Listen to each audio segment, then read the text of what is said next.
7:42 y ya tenemos el contacto con el doctor Mario Cubi, decano de la Facultad de Derecho de la Ecotec. Doctor, ¿cómo está? Muy buenos días. Omar Jaén le saluda. Estoy con Noris Arroyave. ¿Cómo está, doctor? Omar, Nori, muy buenos días. Siempre un gusto conversar y además, pues saludos a todos los que nos ven por los distintos canales. ¿Cómo le cayó ayer esa lluvia? Se llenó. Se inundó. Estuve hasta tarde en una reunión en el centro y mi carro es bajito. Ya. Entonces, literal, me tocó esperar casi hasta las 11 de la noche que baje el agua para salir, porque si no me iba en canoa, me iba flotando. Fue una cosa terrible, Yo que vivo cerca de la Ecotec también colapsaron varias alcantarillas. Es un tema bastante complicado lo de las lluvias cuando nos agarra desprevenidos. Doctor. La verdad es que parecería que se acumuló todo lo que no llovió en diciembre, se acumuló y cayó ayer. Esperó a que pasaran las elecciones, básicamente. Oiga, doctor, y hablando de elecciones, y a ver, a grandes rasgos, primero una gran fotografía de lo que ocurrió el día domingo. ¿Usted cómo interpreta el voto de los ecuatorianos el día domingo?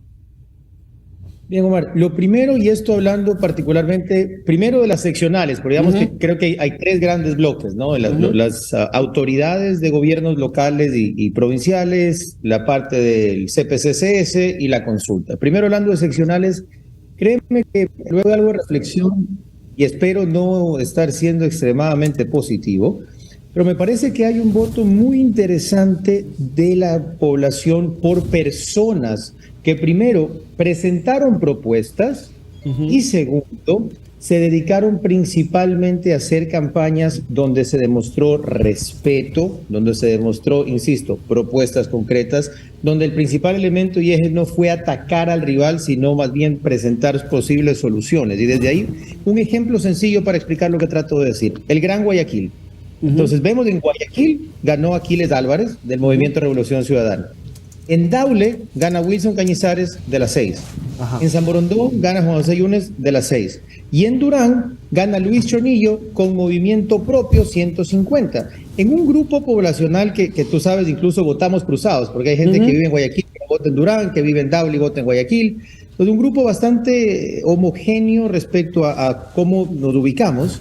Votaron por tres partidos diferentes. Sin embargo, cuando analizas a profundidad los perfiles son principalmente de personas que se dedicaron a hacer campañas basadas en propuestas concretas, basadas además en territorio, en datos y en trabajo serio, respetuoso, sobre todo, en vez de andar regalando cosas y pensando que la gente por un par de dádivas va a entregar su voto. Eso, la verdad es que me ha dado bastante gusto porque siento que empezamos a madurar un poco. Sin duda hay un partido ganador y Revolución Ciudadana a nivel nacional como bloque en Guayaquil, Guayas, Quito, Pichincha, Azuay, Manabí.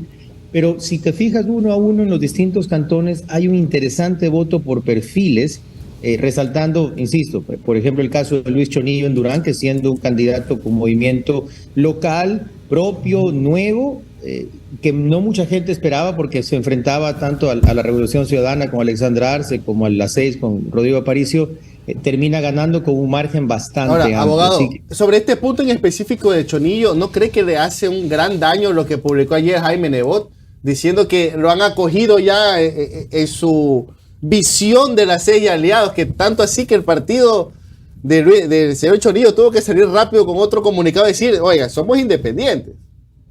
Creo que Luis inmediatamente reaccionó y dijo, a ver, un ratito, yo soy independiente. Ojo, yo creo que sería maduro, de hecho lo hizo el mismo Aquiles Álvarez al día siguiente de haber ganado, hablando de un respeto a Jaime Nebot dentro de su trayectoria, que incluso podría reunirse con él para ver estructuras de ideas para ayudar a la ciudad. Eso claro, sin duda, pero ahí hablar ya de afinidades y alianzas políticas, creo que además no es el tiempo correcto de hacerlo, ¿no? Por supuesto.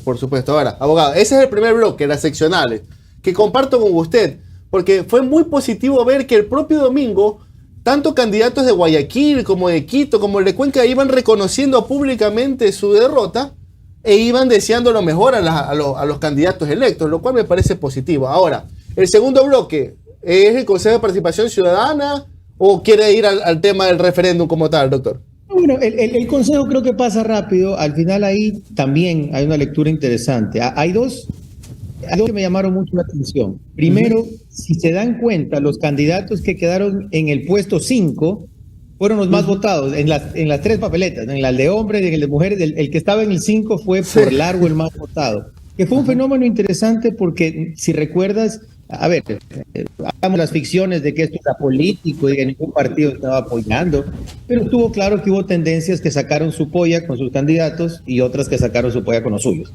E inclusive, entre los candidatos presentados por la misma polla y apoyados por los mismos grupos políticos, hay unas diferencias de voto brutales que al comienzo a mí me llamaron la atención y dije, a ver, aquí hay algo raro, pero conforme profundizamos con algunos colegas, notábamos que lo que había en común del más votado, no importa en qué polla estaba, era que estaba en el puesto número 5. Es una señal importante a tener en cuenta y análisis para todos.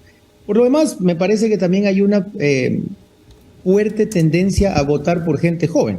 Si te das cuenta, también dentro de las pollas de cada partido, los más jóvenes de cada polla tienen más votos que los más veteranos, que a muchos pensaban que podían tener mayor nivel de conocimiento en la ciudadanía y por lo tanto mayor voto, y de hecho es casi 2-1. Un Roberto Gilbert, por ejemplo, ¿no? Claro, mira, fíjate, si quieres vamos a ponerle nombre. Augusto Verduga, de Revolución Ciudadana, tiene más del doble de votos que Franco Loro. Claro. En el caso de Social Cristiano, Gonzalo Albán y Fantoni tienen más del doble de votos que Gilbert o que Mendoza, que tienen mucha más carrera. Entonces, hay una clara línea por ir por voto joven y perfiles nuevos, que también me parece importante resaltar. Buenos días, abogado. Noris Arroyave le saluda. Incluso también si vemos el pool de autoridades electas, de alguna u otra forma también hay un poco esa tendencia a ver, voy a probar algo nuevo o vamos a ver qué pasa, ¿no? Ya viéndolo a nivel nacional en general. Y eso de ahí, ¿cree que tiene mucho que ver con el tipo de campañas que se llevaron, con la forma en la que se comunicó tal vez lo que se hizo o no? Yo creo que en la parte de seccionales definitivamente sí. Como te decía, me dio gusto, más allá de preferencias ideológicas o políticas, que los candidatos que, en la gran mayoría que ganaron, hicieron campañas de territorio, con dato, enfocadas en los sectores donde sabían que estaba su voto duro, con propuestas y sin mucho ataque a los adversarios. En el Consejo de Participación Ciudadana, la verdad es que habían tantos candidatos y fue tan corta la campaña, y yo no sé si se lo atribuiría mucho a la forma de hacerla, sino más bien a una clara tendencia política. Te decía, es innegable que quien estuvo en el casillero 5 fue el que más votos sacó. Eso es clarísimo. Y luego este tema de la juventud. Es al menos mi lectura, porque no sé si alcanzó a calar lo suficiente la campaña en este sentido, sobre todo porque como no había la posibilidad de apoyo político, que son las estructuras de partidos que más mueven una campaña, quedó quizás un poco hueco, ¿no? Y a mí siempre me ha parecido bastante, digámoslo delicadamente, poco idóneo esto del Consejo de Participación Ciudadana por elección popular, pero ahí estamos, ¿no? Abogado, pasando a otro tema, con la derrota del gobierno con la consulta popular, el triunfo del no, y ahora con todo este contexto que se está dando, un gobierno que salió a decir, primero aceptar, llamar al diálogo, ahora de alguna u otra forma hay esta sensación de que se quiere instaurar, de que ha existido fraude en Guayas, y los partidos políticos diciéndole, no voy a dialogar contigo. ¿Cómo puede hacer el gobierno en medio de toda esta marea que se le ha venido? En medio del remesón que pegó sacando y cambiando a muchos ministros, muchos de ellos que consideramos en general y también a título personal han sido buenos cambios, pero sigue siendo insuficiente. O sea, cambian las caras, pero sigue el mismo modelo, seguimos resistiéndonos a creer que ese triunfo del no fue producto del rechazo a la gestión que se estaba dando como gobierno. ¿Qué tiene que pasar para volver a enrumbar las cosas? Gracias, Nori. Mira, definitivamente, a ver, creo que en Ecuador estamos acostumbrados a saltar rápido en cuanto a las exigencias. Yo me sumo, por si acaso, no es una acusación sin que me incluya como ciudadano ecuatoriano, y esto es así como los hinchas de Barcelona, ¿no? Si pierdes 2 partidos ya quieres votar al técnico. Pues creo que inmediatamente estamos esperando respuestas, sin duda, y esto quiero dejarlo súper claro. Los resultados de todas las elecciones, pero sobre todo de la consulta, tiene que ser no solo un llamado de atención, sino una cachetada en el gobierno nacional, y que le diga no solamente cambiar perfiles, sino cambiar la forma de hacer las cosas y sobre todo cambiar las prioridades para resolver problemas urgentes. Entonces, Creo que es un primer paso importante, la verdad es que vale la pena reconocerlo. El gobierno nacional ha aceptado la renuncia de los servidores más cercanos, particularmente de aquellos que se habían mostrado siempre como los del círculo íntimo del presidente Lasso, y eso vale la pena reconocerlo. No debe ser fácil liberarte de todos con los que te sentías cómodo. También creo que los nuevos nombramientos, particularmente me gustaría hacer mención a Henry Cucalón, que es un perfil de primerísima línea, con el que, a pesar de diferencias ideológicas, creo que hay pocas personas en este país que duden de su capacidad profesional y de su éxito en las distintas funciones que ha cumplido, que además no es partidario, ni ha sido parte de Creo, ni el presidente Lasso, como ministro de gobierno, que es básicamente el gestor de la política. Es el que va a irse a sentar a negociar en la Asamblea Nacional, es el que va a sentarse a negociar con distintos sectores, y ese ya es para mí un muy buen acierto. Completamente de acuerdo contigo, Nori, en que eso no es suficiente ni cura mágicamente las cosas. Esto tiene que tener un giro de timón que debe venir del presidente de la República. Así que digamos que en un brevísimo resumen, lo más importante es que el presidente entienda el mensaje que se dio en las urnas y entienda que es necesario empezar a enfocarse en las necesidades sociales más urgentes, en corregir cosas. Y mira, aquí leí, debo decir que no es idea mía, leí un tuit, no me acuerdo de quién era, pero incluso hay cosas muy básicas que realmente no puedo creer que sean tan difíciles de resolver, que están dañando el día a día de los ciudadanos, como sacar tu cédula, sacar tu licencia, coger las placas del carro, sacar tu pasaporte. Por el amor de Dios, presidente, ponga a la gente que sepa y déle un mes para que arreglen esto y empecemos a dar resultados concretos que la ciudadanía esté exigiendo. Ojo, por supuesto, en salud y educación, que son las prioridades, además de seguridad, pero estos que parecen detalles son parte de lo que hace que un ciudadano se sienta frustrado porque ni siquiera lo más sencillo está funcionando. Así abogado, que eso pero solo para terminar esa idea, creo que sí es importante que los ciudadanos por lo menos demos un mes para ver esa reacción, ¿no? Porque en 2 o 3 días no se corrige una postura de 2 años, ¿no? Abogado, y como para ir cerrando en honor al tiempo, y esto quizás una pregunta que va por fuera de lo que teníamos programado, pero mire, durante campaña se escuchó algo muy nuevo, ¿no? Así como hubo nuevas caras, nuevas ideas, volvió a este tema de la participación de la academia. Usted es parte de la academia. Caramba, y yo siento que eso ya es solamente una muletilla de campaña. Realmente, ¿qué tiene que venir desde los distintos niveles de gobierno para que haya una participación real de la academia como actor, como una voz cantante dentro de las decisiones de todos? O sea, de nuestras ciudades, nuestras provincias, del Estado en general.